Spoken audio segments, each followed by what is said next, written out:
Hi guys, Durka here and welcome back to another video.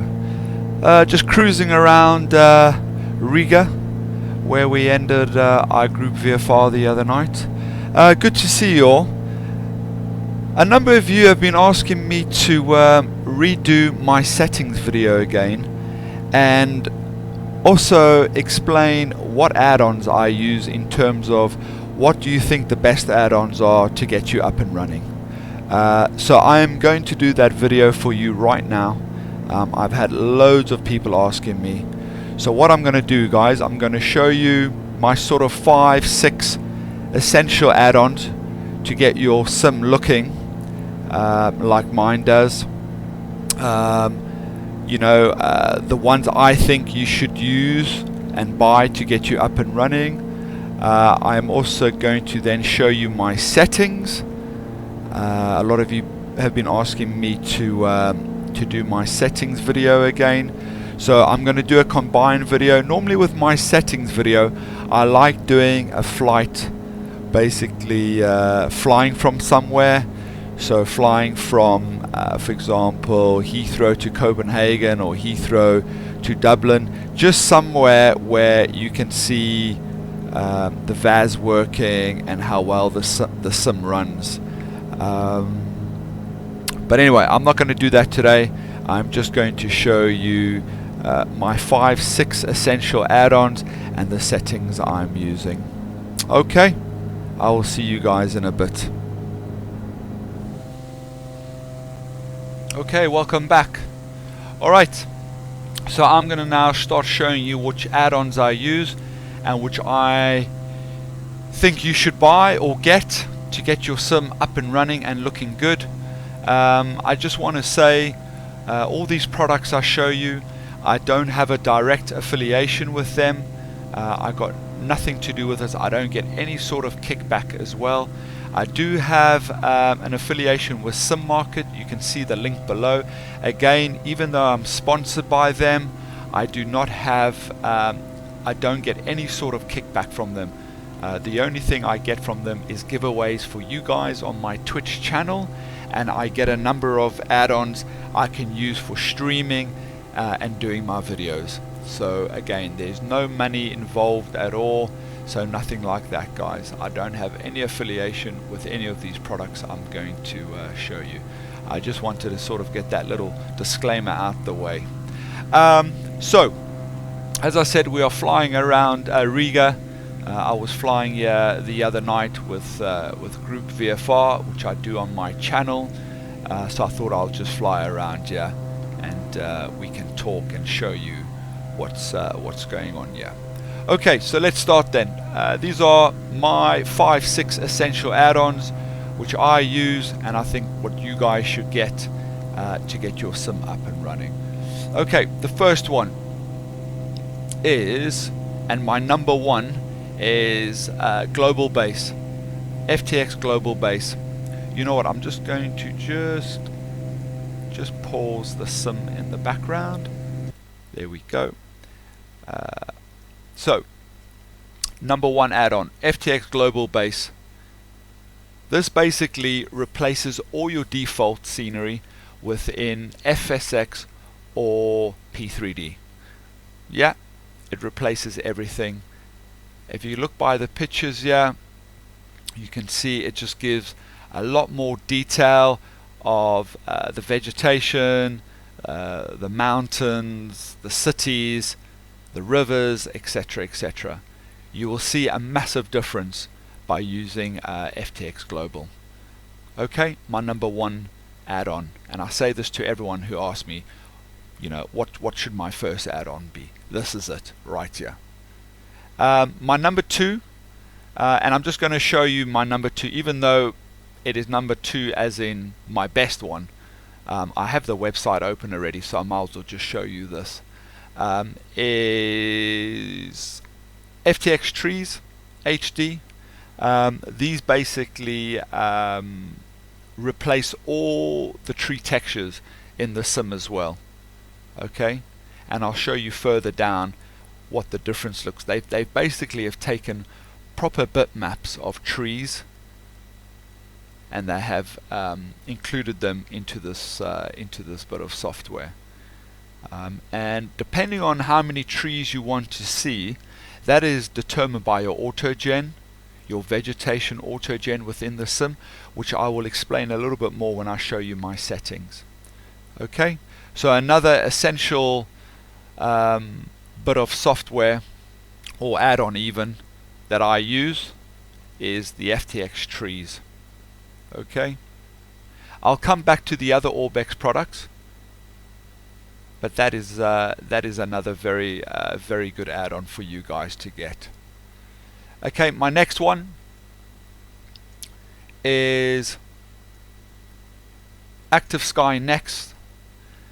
I've used many products, many weather products since I've been flight simming, and no doubt Active Sky Next is the #1 weather program. Even the likes of the big developers, the big plane developers, I'm not going to mention who they are, even those guys have implemented Active Sky Next within their weather radars on their planes. It's fantastic. It is accurate. It gives me almost 99.9% accurate weather when I'm flying. What else can I say about it? If you want to try it out, it will give you a 7-day, I think it's a 7-day trial. I used it for maybe an hour and I bought it straight away. They are constantly working on it, so I'm on build 5926, which is a beta build. Again, there's new builds coming out all the time. They're improving it all the time.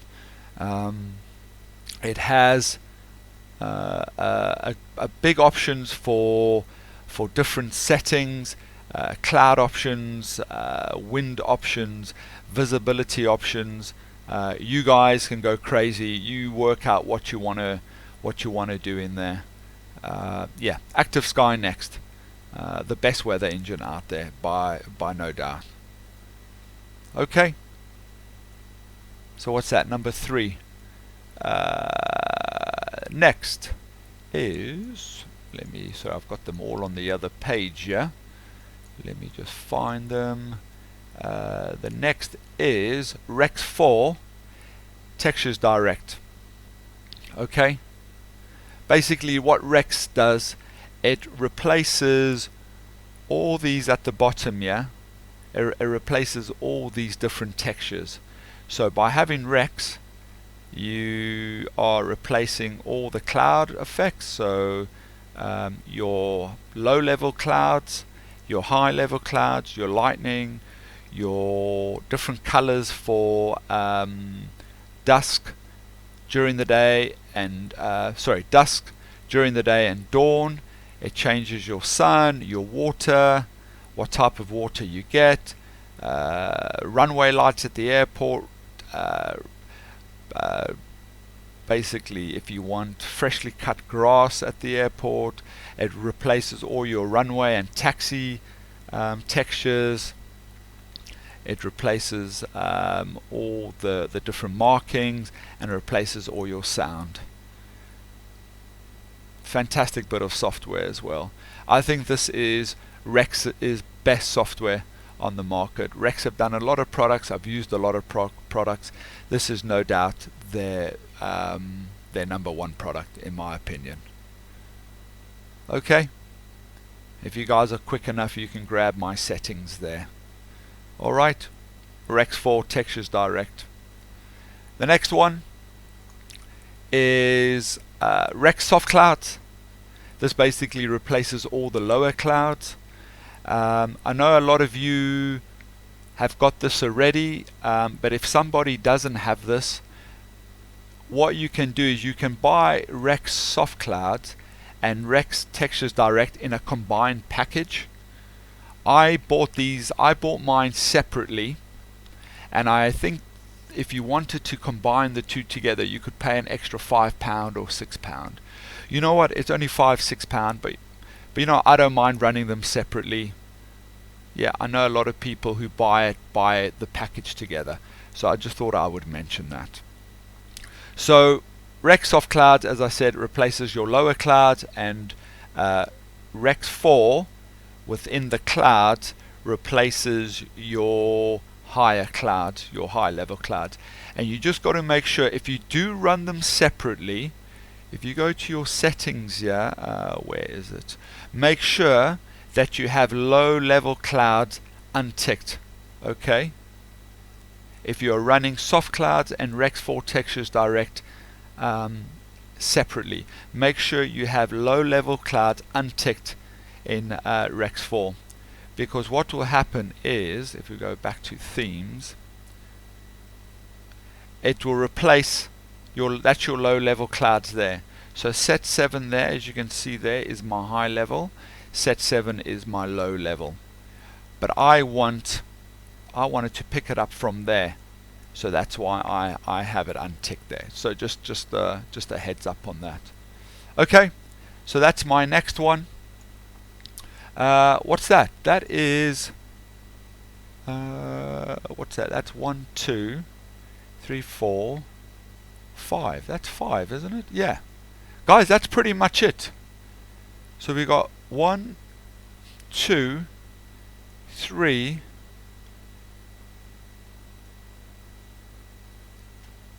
4, and 5. There we go. Those are my 5 essential add-ons to get you up and running. Okay, I'm sure I haven't missed anyone. Let's probably edit the video and add my other one in. What else I wanted to show you was, so once you've got those 5 essential add-ons and you want to start expanding and you want to start having better scenery and improving the scenery, the other things you can get is vectors. And basically what vectors does is it gives you better detail of roads, of railways, of coastline, the elevation of mountains. Yeah, it tells you all. Yeah, there we go. Tram lines, railway yards, motorways, freeways, main roads, roundabouts, golf courses, parks, forests, all that type of thing. So basically, vectors sit below base. Okay, and I'm not going to go into the whole layers thing. This video is just all about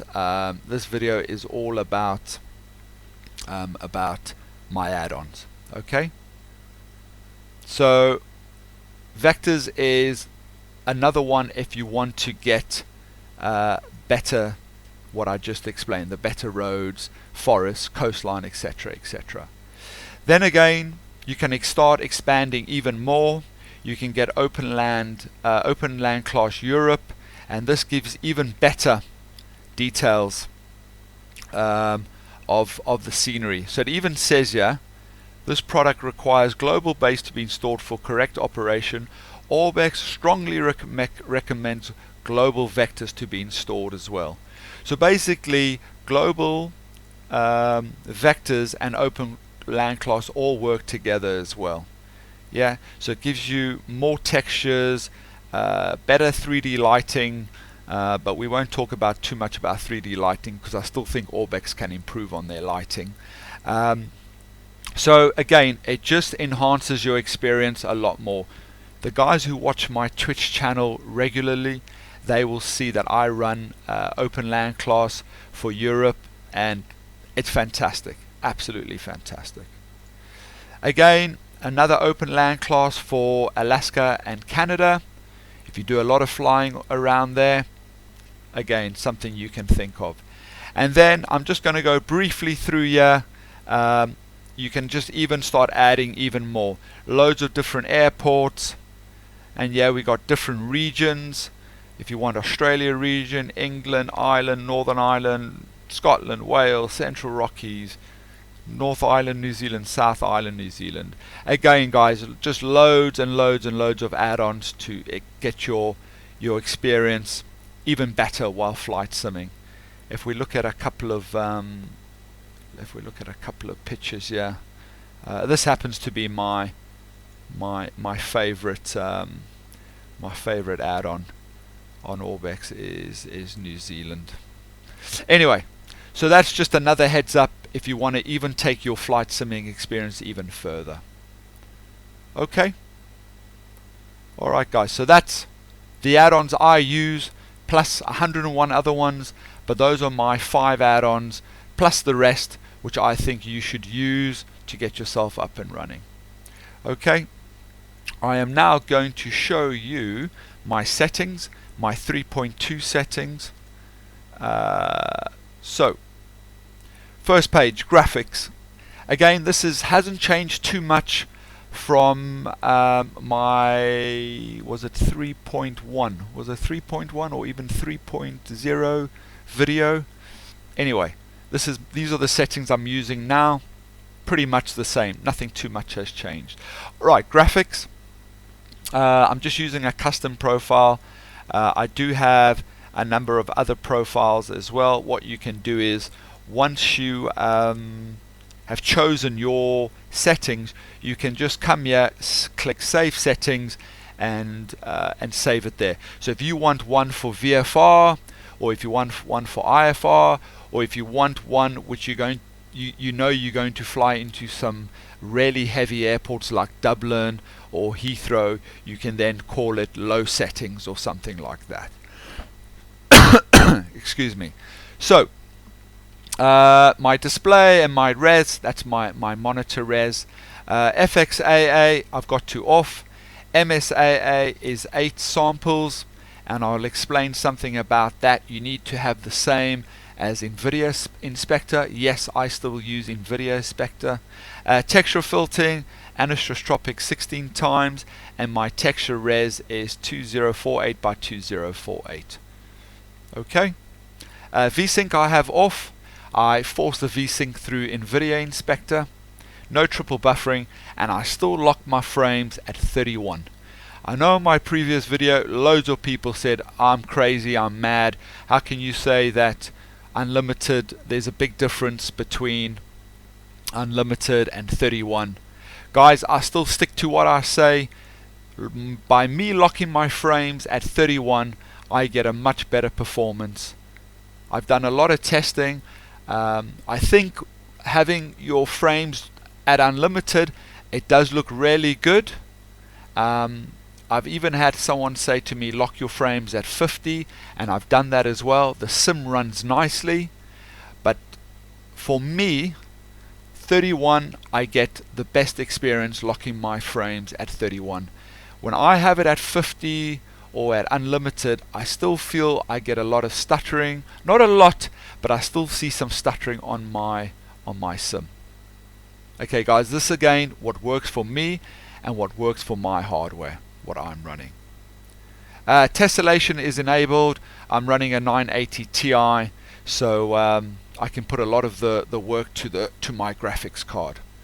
Wide view aspect ratio is ticked. This is because within EZDok I have my camera set to 1.00 zoom, so true zoom. Minimap is ticked, and 2D transparency is right down 0. Okay. Scenery level of detail radius is ultra. Tessellation factor is ultra. My mesh res is 5 mil and or 5 meter, and texture resolution is 7. I sometimes have it at 15 because if you look at the Orbx documents, their user documents, a lot of the time, a lot of the different scenery, some of them say 15, between 15 and 7. Okay, scenery complexity very dense. I haven't found any difference between extremely dense. Yeah, so I have that at very dense. This is what I was talking about with the AutoGen vegetation density. So if you're running Orbx Trees and you want to see a lot of trees, you need to have this at least dense and above. I do sometimes have it at extremely dense, But sometimes I find with extremely dense, you find there are a lot of trees like right on the threshold of a lot of runways, especially some of the runways we fly into, the ones out in the bush and in the sticks. So I find with extremely dense, even with very dense, I find you do get a lot of trees are placed in silly places. So you need to just play around with that. Okay, so that's mine there. Autogen building density, I have it at normal. I pretty much keep it at normal. At normal, you saw on my sort of video there while I was flying around, you get a good number of buildings. Water detail, I have it on medium. Bathymetry is something new, as you guys know, with P3D. I don't even have a tick, so I'm not even going to talk about that. Reflections, I've got mine on cloud, user vehicles. Sometimes I have it on sim objects, not all the times, and I've just recently put it back onto terrain. Someone in my channel said to me, Durka, why don't you have terrain? And I think the issue was I used to have it on terrain long time ago, but I think just with some of the testing I've been doing, I had it off and I must have just forgot to put it back on. But I have mine on terrain. Since I've had it on terrain again, I haven't had any performance issues at all.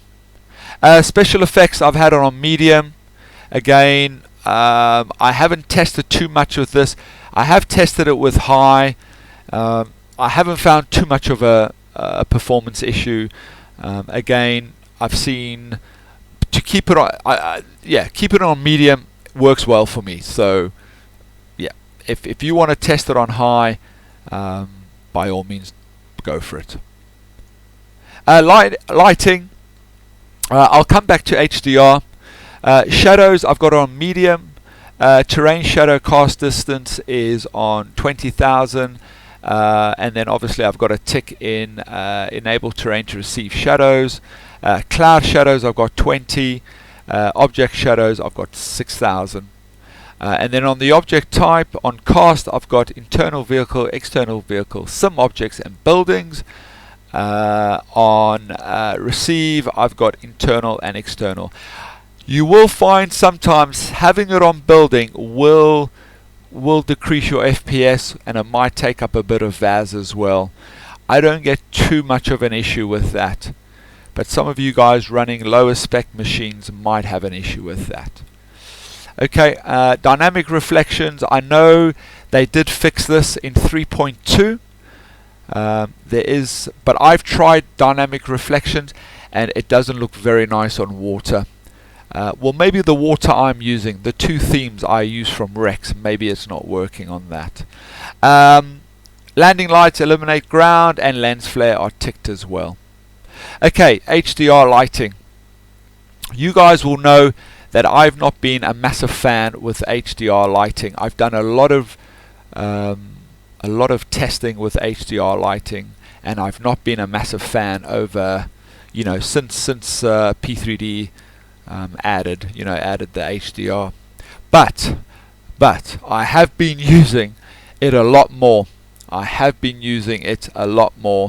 And again, from doing a lot of testing myself and then speaking to a lot of my followers on Twitch, a lot of them have said, Durka, try these settings, try this setting, try that settings, and the ones you see now are working quite nicely for me. So brightness is at 0.80, blooms at 0.32. I do find sometimes that the bloom is too high. It just looks a little too bright. Like, yeah, not a nice color at all. And then saturation is 1.19 or 1.2. I think it's actually meant to be at. Again, I think HDR works in different environment. Like when there's a lot of nice cloud around, a bit of rain around. There are so many different options with HDR. I don't use it all the time, The last couple of flights I've been using, I haven't used HDR at all. Again, guys, this is something for you to play around with, experience it for yourself. I'll tick it now, and then we'll see if you guys notice any difference. But again, this is something for you guys to do a lot of testing on, and do it and play around pretty much. Okay. Weather. A lot of this is done through active sky. So whatever you might change. So just say I have cloud draw distance at 80, but I have it at 60 in active sky next. It will overwrite what you have in the sim. Okay, so that's why I don't worry too much about this, is because I set that all up. I set my cloud draw distance and my cloud cover density within active sky. But you guys can look at that. Voltrometric fog is ticked, detailed cloud is ticked, and thermal visualization I have none. Simulation settings, I've got disabled turbulence and thermal effects on aircraft, and rate in which weather changes over time is no change, because as I said, that is all done through active sky. Traffic, the only one I have is road vehicles. I like seeing a bit of traffic. I don't bother with ships and ferries, I don't bother with leisure boats, and I don't bother with aviation traffic as well. Vehicle labels, show vehicle labels. The only one I have is tail number, and the reason why I've only got tail number now, that has changed, is because I can see who I'm flying with when we are flying on FS Cloud. So by having tail numbers, it actually gives the person's name. Okay, so that's traffic. Any other ones? This all depends on each person, I guess. All the different things. I think the main one for me is show scenario startup. So that one is where when you log on, you don't want to go straight to a plane in the sim at an airport. So you want to go to the startup page where you can choose your weather, your plane, your airport, etc., etc. Yeah. I don't have air traffic control. I'm in the UK, so I use hybrid millibars. And then information text as well. I quite like having the information text, and I also quite like having cockpit tooltip, especially when I'm learning new planes. I like having that. Sound, again, you just work out what you want. Controls, I use a yoke and I use FSUI PC, so I have enable control unticked. Realism, I've got pretty much everything unticked here. The only one I have, and I did explain this to the guys on Twitch, is that I've got display indicated airspeed, and you need that if you're going to fly the iFly. There's a little bug that if you have it at display true airspeed, that you'll get an error. So you need to have display indicated airspeed on the iFly 747. But saying that, I think actually somebody said to me that you should just have it on display indicated airspeed all the time within any plane you fly. Okay, time and season, straightforward. And then weather, I choose use defined weather before I start my sim, because of I use active sky next. Okay, there we go, guys. Those are my settings. Last thing I want to show you, let me see if I can just find it. Yeah, there we go, is I still use NVIDIA Inspector. Again, I've done a lot of testing where I've not used NVIDIA Inspector at all, and I just can't get decent AA. I know there's a lot of videos out there where guys are now using no AA or even no NVIDIA Inspector, but these guys are using really good monitors, 4K monitors, and that's basically helping with the AA. I still use a 1080 monitor with 60 Hertz, so I still run NVIDIA Inspector. If I don't run NVIDIA Inspector, I get terrible AA. So the NVIDIA Inspector is helping me with my AA.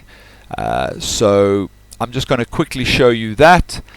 So as I said earlier, I forced the VSync into my from NVIDIA Inspector. I'm running a 60 Hertz monitor, and I've capped my my refresh rate at 30, so that's why I've put it at half.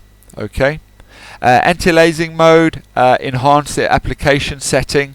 When you install a new driver, this sometimes changes to application controlled, and the behavior flags changes to treat override any application.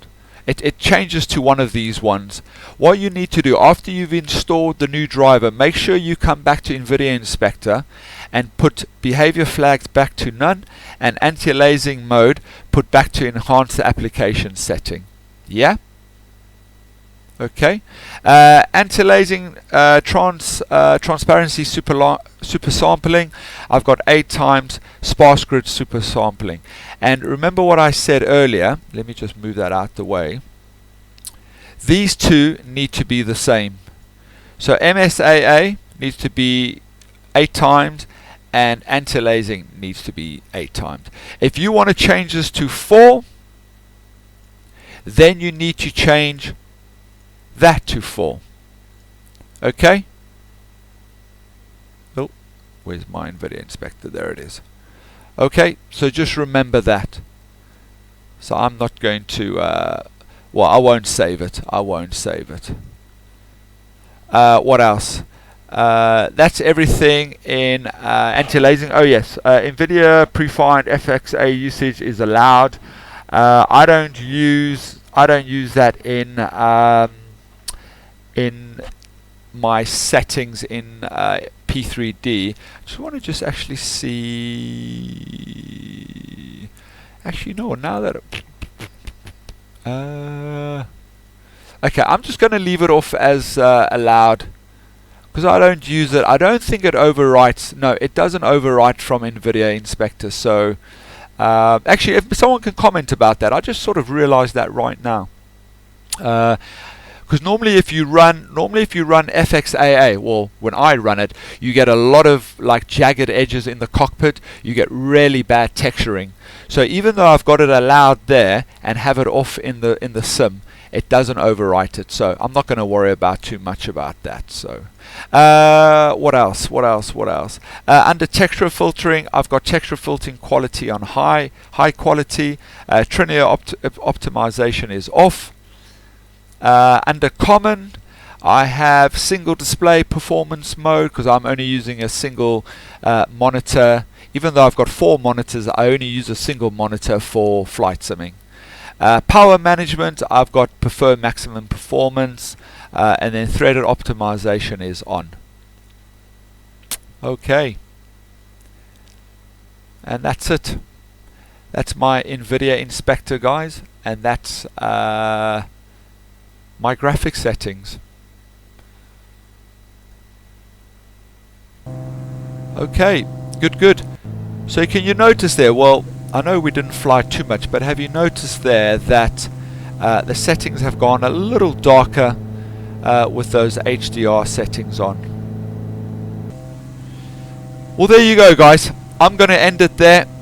So that's my settings video, and those are my add-ons I use, and the add-ons I think you guys should use. Alrighty, I hope that's helped. I have been getting a lot of people asking me for a video like this. I hope that's helped. I hope that's covered everything. If there's something I've missed, if there's any comments, please use the comments section below. If you liked the video, give it a thumbs up, share it. Yeah, guys, thanks for watching. As always, happy simming. Good to see you all, and I will speak to you soon. Cheers, bye bye.